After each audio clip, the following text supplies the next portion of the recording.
गुरुभक्त आरुणि की कथा। गुरुभक्त अरुणि story in Hindi. Aruni महर्षि आयोध्या का शिष्य था और उनके आश्रम में रहकर शिक्षा प्राप्त किया करता था। पंचाल देश के रहने वाले आरुणि के लिए गुरु का आदेश पत्थर की लकीर हुआ करती थी।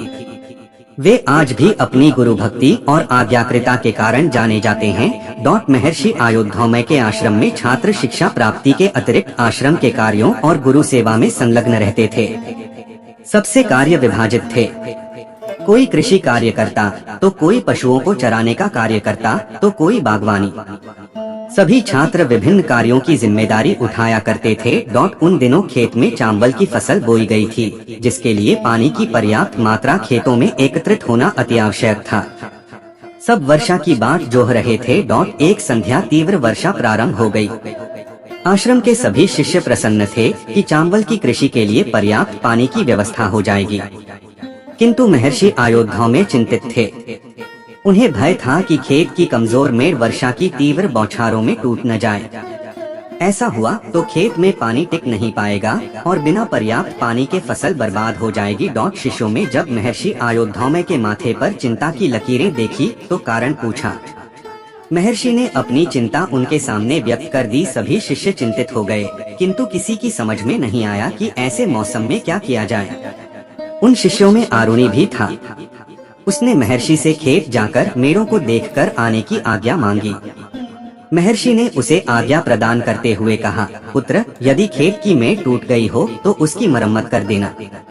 खेत में पानी का जमा रहना आवश्यक है। आरुणि गुरु की आज्ञा ले भरी बारिश में खेत को ओर चल पड़ा। खेत पहुंचकर उसने देखा कि खेत की मेड़ें टूट गई है और उनसे होकर खेत का सारा पानी बह रहा है। आरुणि तुरंत प्रयासों में जुट गया। उसने खेत के 3 तरफ की मेड़ों की मरम्मत कर दी और वहां से बहता पानी रोक दिया। किंतु बहुत प्रयासों के बाद भी चौथे मेड़ की मरम्मत नहीं कर पाया।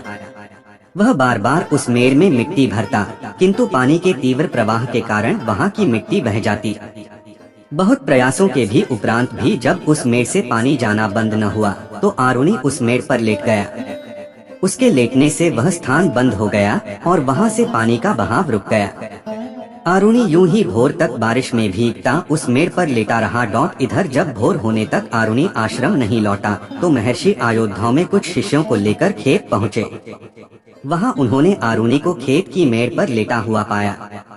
वह पूरी तरह से भीग चुका था और उसका शरीर बुखार से तप रहा था। महर्षि से उसे उठाया और गले से लगा लिया। साथ गए शिष्यों से कहकर उन्होंने खेत के मेड़ की मरम्मत करवाई। आरुणि की गुरु भक्ति देख महर्षि आयोध्या में अत्यंत प्रसन्न थे। उन्होंने उसे अपन परम शिष्यों में स्थान देते हुए तेजस्वी और दीर्घायु होने का आशीर्वाद दिया। फ्रेंड्स, आपको आदर्श बालक अरुणि स्टोरी इन हिंदी कैसी लगी? आप अपने कमेंट्स के द्वारा हमें अवश्य बताएं। ये अरुणि की गुरु भक्ति की कथा पसंद आने पर लाइक और शेयर करें।